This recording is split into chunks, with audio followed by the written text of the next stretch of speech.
Sweetheart, sweetheart, sweetheart, will you love me ever?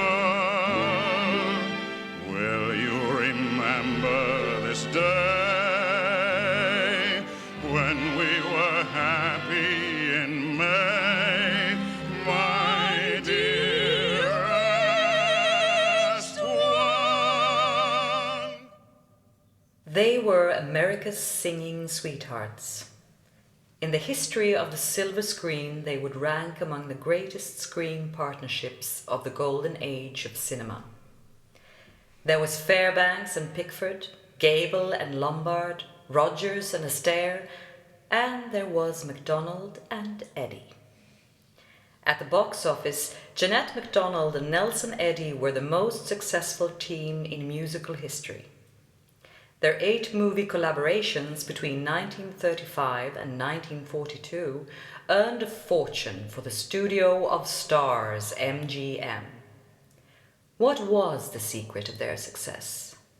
The undeniable on-screen chemistry between the two ravishing stars? Their likability and accessibility combined with their glorious singing voices and the unforgettable musical scores from their films. Their legacy is a remarkable cinematic catalogue that has retained its popularity 80 years after they first jointly graced the screen. What makes their story all the more compelling is that their on-screen passion was mirrored in their real-life love affair, a love that would stay in their hearts for the rest of their lives.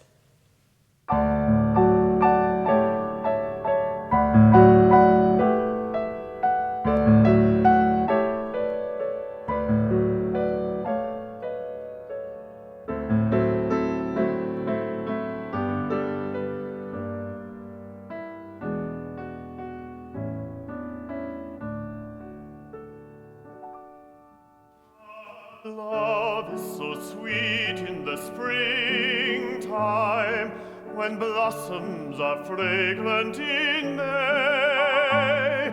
No years that are coming can bring time to make me forget, dear, this day.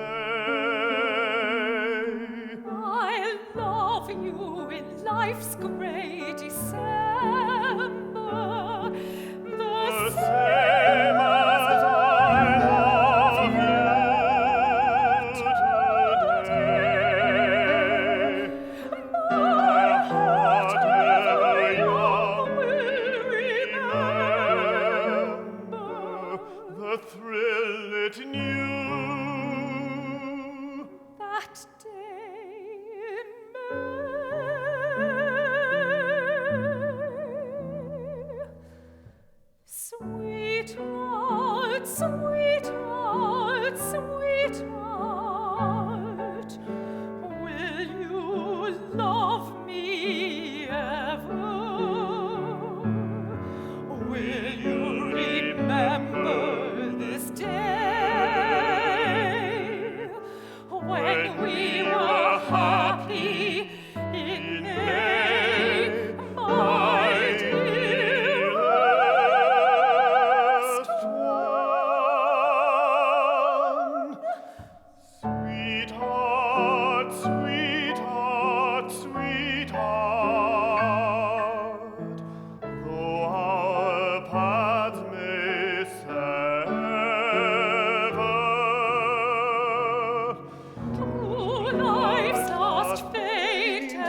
paths that Nelson Eddy and Jeanette MacDonald took towards each other could not have been more diverse.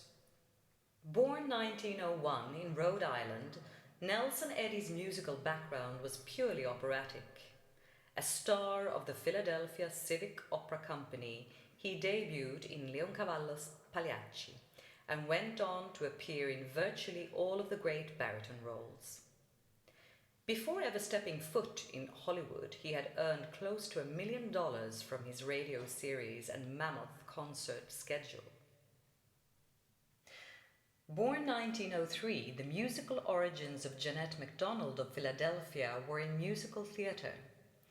Working her way up through musical revues, she progressed from skilled dancer in the chorus to become a Broadway star by the late 1920s.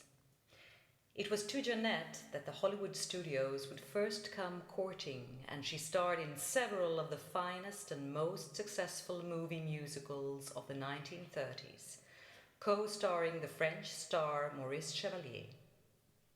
Initially signed to Paramount, she was offered an outstanding contract by the infatuated Louis B. Mayer and moved to MGM for a lavish production of Léar's The Merry Widow.